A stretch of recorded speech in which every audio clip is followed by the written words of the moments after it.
Qonşu mübahisələri və əmlak hüquqlarından danışırıq. Pərvanə xanım, səs-küy və narahatlıq yaradan qonşularla bağlı hansı hüquqi tədbirlər görülə bilər? Səs-küy yaradan mübahisələrlə, narahatçılıqla bağlı 102-yə birinci növbədə 102-yə müraciət etməklə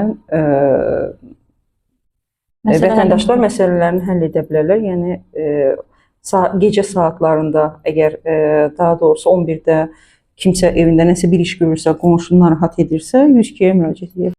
Bəs 11-dən sonra necə? Daha doğrusu gündüz vaxtları necə? Siz az öncə dediniz ki, 11-dən sonra mümkündür. Gündüz vaxtlarında şənbə və bazar günləri ümumiyyətlə asayişi pozmaq olmaz. Çünki hər kəsin istirahət günüdür, evində istirahət etmək istəyir. Amma bazar ertəsindən cümə gününə kimi, yəni gecə saat 11-dən sonra asayişi pozmaq olmaz. Aydındır. Qonşu öz həyətində qanunsuz tikinti aparırsa və bu bizim əmlakımıza ziyan vurursa, belə hallarda hara müraciət edə bilərik? Belə hallarda da məhkəməyə müraciət edirlər.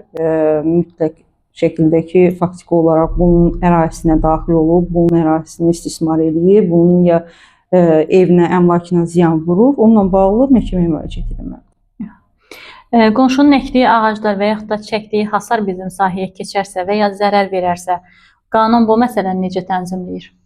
Əkdiyi ağac keçərsə, əslində o sizə ziyan yox, o sizə xeyir verir. Əkdiyi ağac sizə keçirsə, onun üstündə olan meyvələr, yəni sizin həyətinizə düşürsə, o sizə aiddir.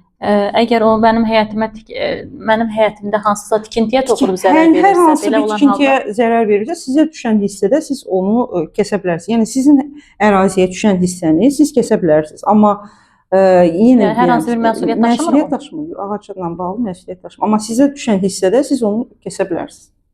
Və məhkəmə yolu ilə bunu yox.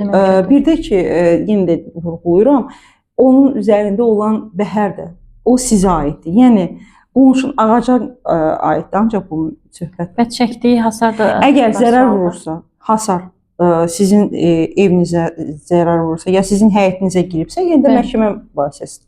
Məhkəməyə müraciət edə bilər. Aydındır. Təşəkkür edirik Pərvanə xanım.